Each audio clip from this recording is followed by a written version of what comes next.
അൻവർ നമ്മുടെ ഒരു ചർച്ചയ്ക്ക് തുടക്കത്തിൽ ഞാൻ വന്ന അന്ന് മുതൽ ഈ ചോദ്യം ചോദിക്കുന്നുണ്ട്. അൻവറിൻ്റെ ഈ സ്ഥാനാർത്ഥിത്വം അത് കേവല കൗതുകം കൊണ്ടല്ല, സ്വാഭാവികമായിട്ട് ഏതൊരാൾക്കും ഈ നിലമ്പൂർ നിയമനത്തിൽ എല്ലാവരും ചോദിക്കുന്ന ചോദ്യവും അതിൻ്റെ റിഫ്ലക്ഷൻ ആയിരിക്കും ചിലപ്പോൾ നിങ്ങളുടെ ഈ ചോദ്യം ആവർത്തിച്ച് വരുന്നത്. നമ്മളിപ്പോൾ കണ്ടതെന്ന് വെച്ചാൽ അൻവർ ഞങ്ങൾ പിന്താങ്ങി എന്ന ആളായിരുന്നല്ലോ.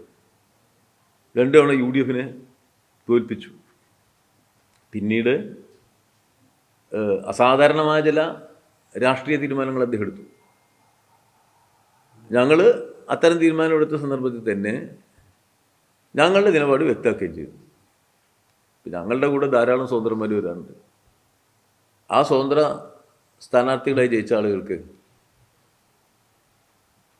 ഞങ്ങളുടെ രാഷ്ട്രീയ നിലപാടുകൾക്കെല്ലാം പൂർണ്ണ പിന്തുണ നൽകാനാവില്ല. അതുകൊണ്ടുള്ള ഒരു സ്വതന്ത്രന്മാരായിരുന്നു. പൊതുവായിട്ടുള്ള പിന്തുണയാണ് അവർ നൽകുക. ചില അഭിപ്രായ വ്യത്യാസങ്ങളുണ്ട്. അഭിപ്രായ വ്യത്യാസങ്ങൾ ഞങ്ങൾ പറഞ്ഞ് അവരെ ബോധ്യപ്പെടുത്താൻ ശ്രമിക്കും. അങ്ങനെയാണ് സാധാരണ സംഭവിക്കാറ്. സ്വതന്ത്രന്മാരായി വന്ന പലരും പിന്നീട് പാർട്ടിയുടെ അംഗങ്ങളായി, അടുത്ത സഹയാത്രികരായി. പൊതുവെ കമ്മ്യൂണിസ്റ്റ് പാർട്ടി ഉയർത്തിപ്പിടിക്കുന്ന സാമൂഹ്യ പ്രതിബദ്ധതയെയും നമ്മുടെ രാഷ്ട്രീയ നിലപാടുകളിലെ ഏറ്റവും തിളങ്ങുന്ന മേഖലയായ മതനിരപേക്ഷതയുമായി ബന്ധപ്പെട്ട വിഷയങ്ങളിലെ സുതാര്യ സമീപനത്തെയും 100% പിന്തുണച്ചുകൊണ്ടാണ് ഞങ്ങളുടെ കൂടെയുടെ സ്വതന്ത്രന്മാർ പോകാറ്. അന്ന് വ്യത്യസ്തമായ നിലപാട് സ്വീകരിച്ചു. ആ നിലപാട് സ്വീകരിച്ചു എന്നതുകൊണ്ട് മാത്രം അൻവർ ഈ കേരളത്തിൽ എങ്ങനെയാണ് പ്രൊജക്റ്റ് ചെയ്യപ്പെട്ടതെന്നല്ല, അൻവറിൻ്റെ അടുത്ത് മുന്നോട്ടങ്ങ് വെച്ചു കൊടുത്തില്ലേ. അൻവറിനെ കേരളത്തിലെ ഇടതുപക്ഷത്തെ തോൽപ്പിക്കാനുള്ള ഒരു ആയുധമായി ഉപയോഗപ്പെടുത്താൻ ശ്രമിച്ചവരാണ് നിരാശരായത്. അതാണ് ഈ തെരഞ്ഞെടുപ്പിലെ ഏറ്റവും വലിയ പ്രത്യേകത. അൻവറിനെ ഉപയോഗിച്ച് ഇടതുപക്ഷത്തെ തകർക്കാം എന്നാലോചിച്ച് അൻവറിൻ്റെ പിന്നിൽ കൂടിയവരുണ്ട്. ആ പിന്നിൽ കൂടിയവരിലെ മുന്നിൽ നിൽക്കുന്നവരാണ് കേരളത്തിലെ പ്രതിപക്ഷം. എല്ലാ പ്രതിപക്ഷ നേതാക്കളും ആഘോഷിച്ചു. അവരദ്ദേഹത്തെ ആഘോഷപൂർവ്വം കേരളത്തിൽ അങ്ങോളം ഇങ്ങോളം കൊണ്ടുവന്നു. വലിയ സ്വീകരണ പരിപാടികൾ ഒരുക്കി. അപ്പോൾ CPM വിരുദ്ധ രാഷ്ട്രീയത്തിന്, ഇടതുപക്ഷ വിരുദ്ധ രാഷ്ട്രീയത്തിലെ ഒരു മൂർച്ചയേറിയ ആയുധം എന്നുള്ള നിലയിൽ അൻവറിനെ ഉപയോഗപ്പെടുത്താനാണ് UDF പരിശ്രമിച്ചത്.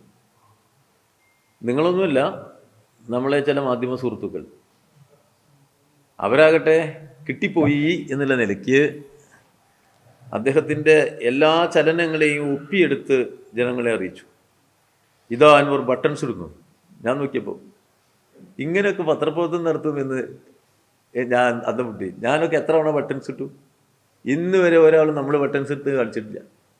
ഇത് അൻവർ ബട്ടൺസ് ഇടുന്നു, അൻവർ കുളിക്കുന്നു, അൻവർ ബനിയൻ ധരിക്കുന്നു, അൻവർ മുണ്ടെടുക്കുന്നു, അൻവർ കാറിൽ കയറുന്നു, അൻവർ പുറപ്പെടുന്നു. എന്തായിരുന്നു അദ്ദേഹത്തിന്? നിങ്ങളല്ല കേട്ടോ, നിങ്ങളെക്കാളും അത്ര എക്സ്പീരിയൻസ് കുറഞ്ഞവരാവും കുറച്ച് പത്രപ്രവർത്തകർ. അതങ്ങനെ ഒപ്പിയെടുത്ത് കാണിച്ചുകൊണ്ടിരുന്നു. എന്തെല്ലാമായിരുന്നു കാണിച്ചുകൊണ്ടിരുന്നത്. എൻ്റെ അവസാനം പറഞ്ഞു, ഇതാ ഇതിവിടെ കേരളത്തിലാകെ വലിയ മാറ്റം ഉണ്ടാക്കുന്ന സംഭവിക്കും. വലിയ വലിയ പ്രഖ്യാപനങ്ങളും നയപ്രഖ്യാപനങ്ങളും ഒക്കെ നടത്തി എല്ലാം ലൈവായി നിങ്ങൾ കൊടുത്തുകൊണ്ടിരുന്നു. അങ്ങനെ ആഘോഷിച്ചവരെല്ലാം കൂടി ആ പാപ അൻവറിൻ്റെ ഒരു മൂലയിലാക്കി. അതാണ് ആഘോഷിച്ചവർ അദ്ദേഹത്തെ ചവിട്ടിക്കൂട്ടി. അൻവറിനെ ചവിട്ടിക്കൂട്ടിയതിൽ ഈ പ്രതിപക്ഷമുണ്ട്. അദ്ദേഹത്തെ വല്ലാണ്ട് ഉയരത്തിലേക്ക് കൊണ്ടുപോയ നമ്മളെ മാധ്യമ സുഹൃത്തുക്കളുണ്ട്. നിങ്ങളിങ്ങനെ പെരുമാറരുതെന്നാണ് എനിക്ക് വിനയപൂർവ്വം പറയുന്നത്. അൻവറിൻ്റെ രാഷ്ട്രീയത്തിന് ഞങ്ങളെ സംബന്ധിച്ചിടത്തോളം ഞങ്ങളും അൻവറും തമ്മിൽ പറഞ്ഞു പിരിഞ്ഞതാണ്. അവിടെ തീർന്നല്ലോ. ഞങ്ങൾക്ക് അപ്പം തന്നെ തീർന്നു, പറഞ്ഞു പിരിഞ്ഞു. അവിടെ ഞങ്ങൾക്ക് വിഷമിക്കേണ്ട കാര്യമില്ല. നിങ്ങൾക്ക് അങ്ങനെയല്ല, പൊന്തിച്ചു ഉയർത്തി ഒപ്പം കൊണ്ടിടുന്നു, എന്നിട്ട് വഴിയിലിട്ടു. അതുകൊണ്ട് 2 കൂട്ടരാണ് അൻവറിനെ ഈ സ്ഥിതിയിലേക്ക് എത്തിച്ചതിന് മുൻകൈ എടുത്തത്.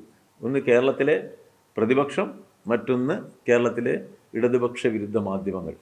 അപ്പോൾ കൊണ്ട് നടന്നത് നിങ്ങൾ തന്നെയാണ്, പിന്നെ മറുഭാഗം അതിൻ്റെ അപ്പുറത്തുള്ളതൊക്കെ ചെയ്തത് നിങ്ങൾ തന്നെയാണ്. അതുകൊണ്ട് ആ ചോദ്യം എന്നോട് ചോദിച്ച് എന്നെ ബുദ്ധിമുട്ടിക്കരുത്. അതൊരു ഫാക്ടറാവില്ല അവിടെ.